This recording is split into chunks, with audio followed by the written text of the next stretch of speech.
தமிழ்நாடு அரசு வந்து கல்விக்கு அப்படின்னு ஒரு மிகப்பெரிய ஒரு திருவிழா மாதிரி ஒரு ஃபங்க்ஷனை வந்து செலிப்ரேட் பண்றாங்க இல்லையா? சோ இதை நீங்க எப்படி பாக்குறீங்க சார்? இது ரொம்ப பொருத்தமான ஒரு செலிப்ரேஷன் தான் பார்க்குறேன். ஏன்னா பல பேர் வந்து ஒன்றும் பெரிய சாதனை இல்லைனாலும் செலிப்ரேட் பண்ணுவாங்க அது இந்த ப்ராபகேண்டால.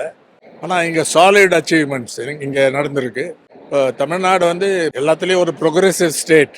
இந்தியாவில் பல ரேங்கிங்கில் நம்பர் 1 ஸ்டேட்னு வருது ஓவரால் பார்த்தீங்கன்னா. குறிப்பாக இப்போ கிராஸ் என்ரோல்மெண்ட் ரேஷியோ பாருங்க ஹையர் எஜுகேஷன்ல அது வந்து இந்தியாவில் எந்த பெரிய ஸ்டேட்டை விட பல ஹிந்தி மாநிலங்களை விட டபுள் தி நம்பர் இருக்கு. 50% மேல. மோஸ்ட் இம்பார்ட்டன்ட் சோஷியல் ஜஸ்டிஸ் என்ற அதுல தமிழ்நாடு நம்பர் 1. குறிப்பாக backward classes, schedule cost, schedule try, அங்க இருக்கக்கூடிய பாய்ஸ் அண்ட் கேர்ள்ஸ் உங்களுக்கு நல்ல வாய்ப்பு. மாண்புமிகு முதலமைச்சர் திரு மு.க. ஸ்டாலினுடைய இந்த டேர்ம்ல அவர் தலைமையில் இருக்கிறதுல ரொம்ப அது ஆக்சலரேட் ஆயிருக்கு. இந்த 4 வருஷத்துல சிறந்த இது.